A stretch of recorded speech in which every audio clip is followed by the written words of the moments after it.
Hi mga ka-low carb! Dahil nag-crave ako ng tuna sandwich, i-share ko na rin sa inyo kung paano ko to ginawa. Kung naghahanap ka ng pang breakfast or pang snacks, perfect tong video para sa'yo. Let's start. Gawin muna natin yung bread. Kailangan lang natin dito ng 1 egg, 3 tablespoon ng almond flour. Dito sa ingredients na to, makakagawa tayo ng 5 low carb bread. Next is 1/4 teaspoon ng baking powder, 1 teaspoon ng water, 1 tablespoon ng low carb mayo. Then gamit lang kayo ng tinidor para i-mix yung mga ingredients. Hindi ko na rin pala naisama sa video. Gamit ako dito ng mini waffle machine para mas maging mukhang bread yung sandwich na gagawin ko. Nagpahid muna ako ng unsalted butter dun sa machine bago ko nilagay yung butter bread natin. Habang nakasalang yung bread, prepared ko naman dito yung tuna na ilalagay ko sa bread. Kailangan lang natin dito ng 1 can ng tuna. Make sure na yung tuna na gagamitin nyo is naka-brine, nakasoak sa water or olive oil. Yung gamit ko dito is nakasoak sa olive oil. Naglagay lang ako ng konting onions, pandagdag lasa. Naglagay rin ako ng Japanese mayo. Much better kung homemade mayo yung gagamitin nyo. Salt, pepper, then apple cider vinegar. Pwede rin naman lemon. Sa sukat naman ng mga ingredients, tansya-tansya lang yung ginawa ko. Mix lang ng bongga para mag-mix lahat ng ingredients na nilagay natin. Hindi ko na rin pala na-videohan yung buong pagluluto ko ng bread dahil na-lowbat na yung phone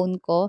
So, kung ano lang yung ingredients, yun lang po. Then, ganun lang din po yung pagluto nun. Dito is plating time na tayo. Ito yung first bread na niluto ko. Hindi perfect yung shape niya kasi konti lang pala yung nailagay kong mixture. Then, nag-slice lang ako dyan ng tomatoes, cucumber, and romaine lettuce. Nag-add din ako dyan ng sliced cheese. Yung gamit kong cheese is yung Keso. Low carb approved po yun. Itong bread na to is ginagamit ko rin yan kapag gumagawa ako ng low carb burger. So, kung napanood nyo rin po yung previous video ko sa burger, ito rin po yung ingredients ng bread na ginawa ko. This time naman is tuna sandwich yung ginawa ko. Then, pinartneran ko lang yan ng Italian sausage and black coffee, no added sugar. Pwede pa kayo maglagay ng toppings sa tuna sandwich nyo kung bet ninyo.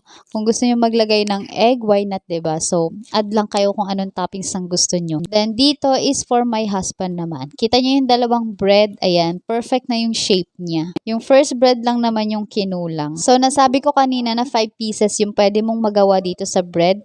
Yung sumobra na isa is binigay ko na lang kay Empress. Ayun, nagustuhan naman niya. So, yung kay husband, mas medyo dinamihan ko ng toppings kasi mas gutumin kasi siya. Grabe, sobrang sarap nito mga mare. Kitang-kita nyo naman yung looks pa lang niya, 'di ba? Nakakatakam na. Why not pag kinain mo yan? Ulit-ulitin mo talaga. So, ayun lang for today's video. Enjoy, prepare your food, and stay healthy, stay low carb. Bye! Grabe, sobrang sarap.